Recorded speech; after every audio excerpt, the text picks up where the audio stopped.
Hi, this is Dr. Xu, teaching design of experiments for engineering research.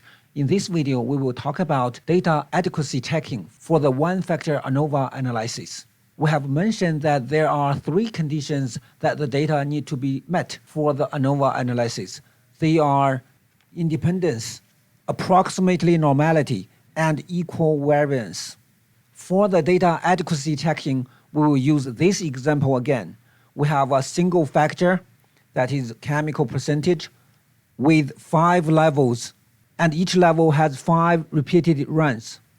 The samples are prepared and labeled with the sample number, and the test sequence is randomized. We have this information recorded on the experimental notebook. We will put the data in Excel and read it into R. This is the typed data in Excel. As you can see, I have used underscore for column names, here, here, and here. This is because you don't want to use blank spaces, which will cause errors later in R when you try to reference the names. Make sure you have installed this package and loaded the library. Set the working directory to where your current Excel file is located. For details of the reading data from Excel to R, you can revisit my previous video on it. These are the scripts to read the data to R and perform basic ANOVA analysis. So I load the read Excel library and read my Excel file. This is the name of the Excel file, and the data is stored in the first sheet. The imported data will be stored in a data frame called strength. So I check the current working directory. This is not where the Excel file is stored. I use this command to change the current directory to where my Excel file is stored. Enter. Now, if I check the current working directory again, you can see it has been changed from this to this. Now I load the read Excel package library and read the data. Over here, I can see that I have a variable called strength. Double-click it. We can see it looks like a table with column names, and we have 25 rows. Now I will use these 2 lines of code to perform ANOVA analysis and display the ANOVA table.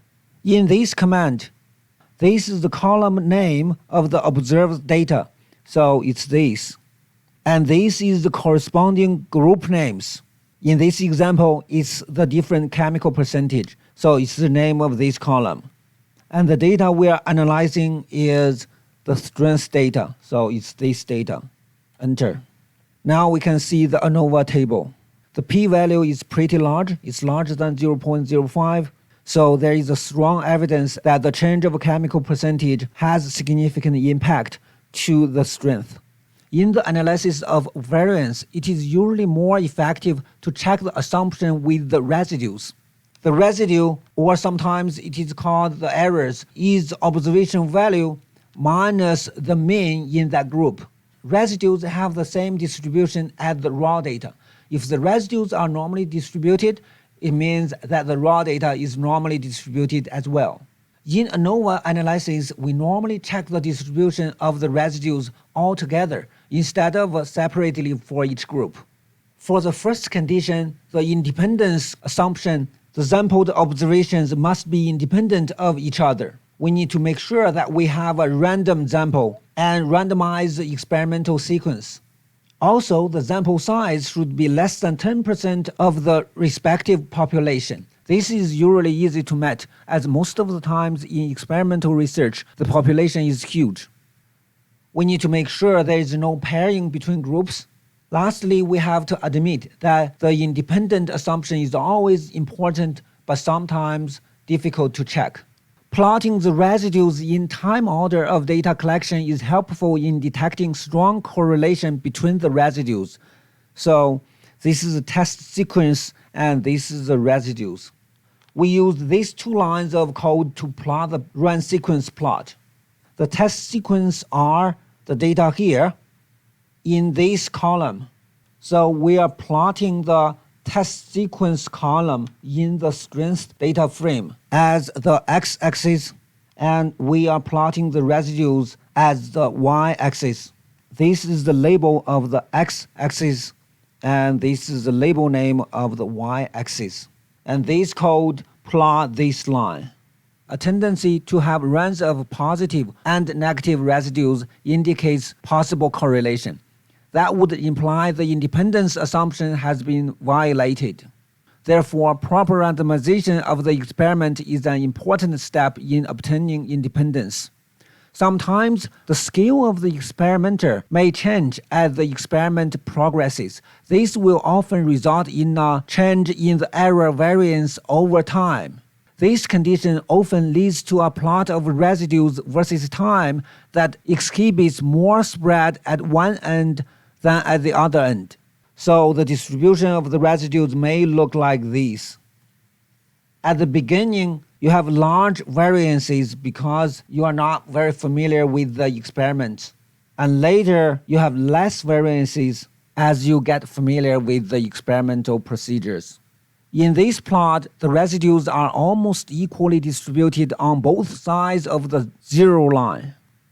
And the spread is somewhat constant, so there is no reason to suspect any violation of the independence or constant variance assumption. The second condition is that data should be approximately normally distributed. This requires that the observations within each group should be approximately normal. For experimental research, we normally check if all the residues are normally distributed instead of checking it separately for each group. A check of the normality assumption could be made by plotting a histogram of the residues. The R code for plotting the residues histogram is this. So here it calculates the residues of the ANOVA analyzed data and plot this histogram. The plot should look like an example from a normal distribution centered at 0. So it should look like this. But as you can see, we have a lot of fluctuations in the shape of this histogram. This is very common for small sample sizes, and the appearance of a moderate departure from normality does not necessarily imply a serious violation of the normality assumption. An extremely useful procedure for checking normality is to construct a normal probability plot like this. It is a graphical technique for assessing whether or not a dataset is approximately normally distributed. The data are plotted against a theoretical normal distribution in such a way that the points should form an approximate straight line. So this line plots all the dots on this figure, and this line of code plots this red line here. For perfectly normal distribution, the horizontal axis is the z-score, and all the data should fall on the red line. Thus, if the raw data is normally distributed, the points should resemble a straight line. In visualizing the straight line, place more emphasis on the central values of the plot than on the extremes. This plot indicates all data are approximately normal. A very common defect that often shows up on normal probability plot is one residue that is very much larger than any of the others. Such a residue is often called an outlier. A rough check for outliers may be made by examining the standardized residue, this. It is the residue divided by the square root of mean square error. The distribution of the standardized residue should be approximately normal with mean 0 and variance of 1. Thus, about 95% of the standardized residue should fall within -2 and 2. And virtually all of them should fall within -3 and 3. We can use this script to plot the standardized residue against the test sequence.